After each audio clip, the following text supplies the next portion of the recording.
Alright boys, welcome back to another video. Today we're going to be talking about how the Los Angeles Lakers master plan is being executed. This team had 3 eligible first round picks to trade on Wednesday. Their 2024, which was 17th overall, 2029, and 2031. They ended up keeping them, even the 55th overall pick. The Lakers used that, of course, in Bronny James, who I'll get into later. Both of these picks to me were an A+.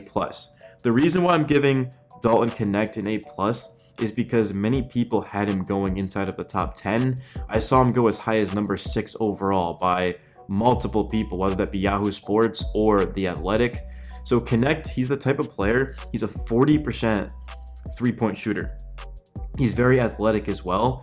He's a very similar type of player to JJ Redick, who's coaching this team.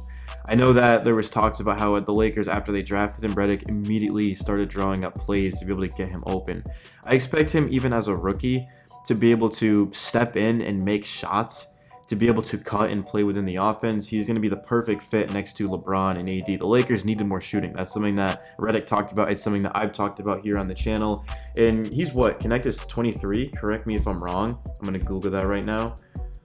He is 23, yeah, so that's actually a benefit to the Lakers because he's a 5-year college player. He's got a lot of experience playing games. He's taken a lot of shots. He's got a great work ethic. It's looking like he's going to wear number 4, which I think fits him well. Didn't JJ Redick wear number 4? That's actually funny how that is a coincidence. I don't know. I'm assuming that's a coincidence, but maybe he didn't wear number 4. I don't know, but everything to me, yeah, he did with the Clippers and Pelicans, but that's just kind of funny because this insanely improves the Lakers roster. They were not supposed to get a player this good and NBA ready at 17. So now all of a sudden you go into the offseason and you bring in potentially a Jonas Valanciunas, right? You would be a great fit next to AD. Or go out there and add in some 3-and-D wings and forwards. The Lakers need more size. Minnesota has a lot of size. I'm talking about 6'9" guys with length that can shoot the 3 ball. The Lakers just simply didn't have that last season. Their bench was very disappointing. Rui Hachimura is a guy that I expect to play a bigger role next season. He has to take more threes. He has to take advantage of mismatches and opportunities and be able to attack that more. But overall, the Lakers, to me, were honestly one of the biggest winners of the draft, if not the biggest winner, because they got a top 10 prospect at number 17. I saw him go as high again as 6 by Yahoo Sports and The Athletic. So he's the type of player who's NBA ready. He's immediately going to be able to come in and knock down shots. Him and Austin Reeves, I think, is going to be a lot of fun. And we were talking about a guy that against Purdue in the NCAA tournament dropped 37 in 37 minutes.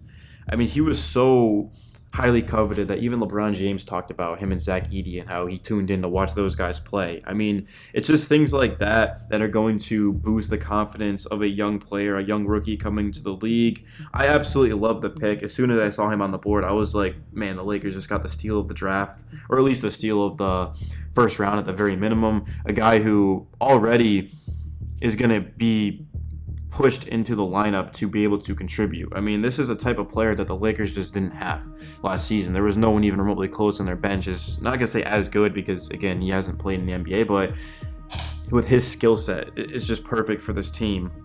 And talking about what the Lakers, of course, did with the 55th overall pick, this is what everyone's been talking about, and it's Bronny James. You guys don't need me to tell you too much about him because I'm sure you've heard it every single day, every single minute, every single hour.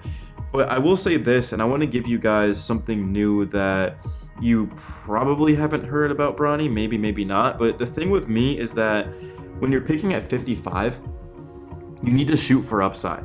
How many guys can you name right now personally that were the 55th overall pick? To me, the only player at the top of my head that I can think of is Aaron Wiggins. And Aaron Wiggins is a solid player, but that's my point, is if Bronny's just solid, and he's already made the roster because he refused to sign a 2-way, so he's on the Lakers. He will be on opening night. He's obviously not going to play unless they're up like big, which would be crazy. Could you imagine? But you're expecting a guy to make the roster, which Bronny's already done, and then you're expecting him to be a part of the rotation and to just contribute anything.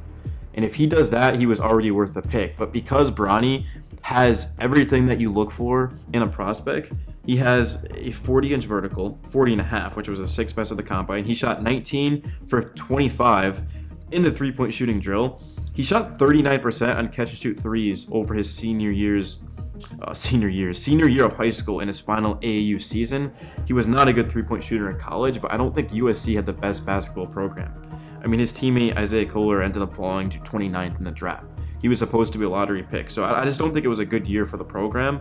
Even football, it was. I mean, they did go 8-5 for you guys that end up, that do watch college football, but or was it 8-4 or 8-4 whatever? But I mean, this was just a prospect in Bronny, who he showed enough to me to be justified at 55, and obviously the ability to play with your father, that's never happened in the history of the NBA. I mean, Ken Griffey and Ken Griffey Jr. played together with the Mariners like decades ago. I mean, there was also a hockey father and son that played together in I don't remember what year, but it was like a while ago. But this is just really unprecedented.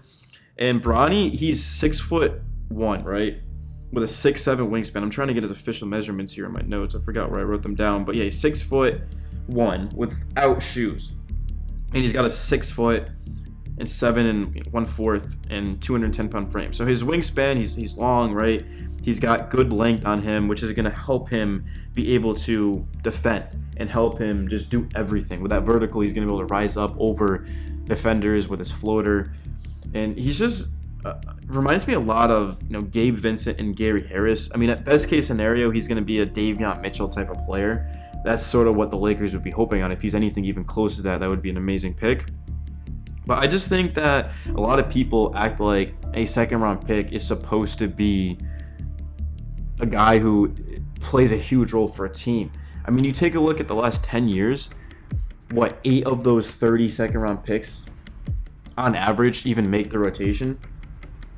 I mean, Jalen Brunson and the Joker and Jokic are the only second-round picks that I can think of right now recently that ended up being all-stars. So second round picks they don't, not to say that it's not a valuable pick, because it obviously is, and second round picks are only going to get more and more valuable. That's why we see a team trade for 5 second round picks or something crazy like that. They're extremely valuable, but you want to shoot for a guy who gives you the most upside, right? I'd rather take a chance on Bronny, who might not ever be good. He might be trash, who knows, but he also might be a legit role player, maybe even a Miles McBride type of role player, a guy who can defend, who can shoot, who has high IQ. I mean, that's what the Lakers are hoping for. And sure, Bronny's floor, it might not be high, but even to that point, I don't think that's true, because there's not a lot of players like Bronny who have the IQ, who can pass, who was seen as a first-round pick before, of course, he went into cardiac arrest a year ago in July. I mean, definitely my prayers are up for him and his family and everything. I mean, that was a scary situation. But he is just everything you look for in a prospect, man. I think he's going to be a good player. And the Lakers know that it's a process, and they're all in on development. I mean, the Lakers are trying to win a championship. That's the expectation. But they're also just as focused on developing their young players, because I don't think the past couple of seasons the Lakers have really done a great job with that. And JJ Redick, if anyone's going to be able to do it, it is him. So I love the Bronny pick at 55.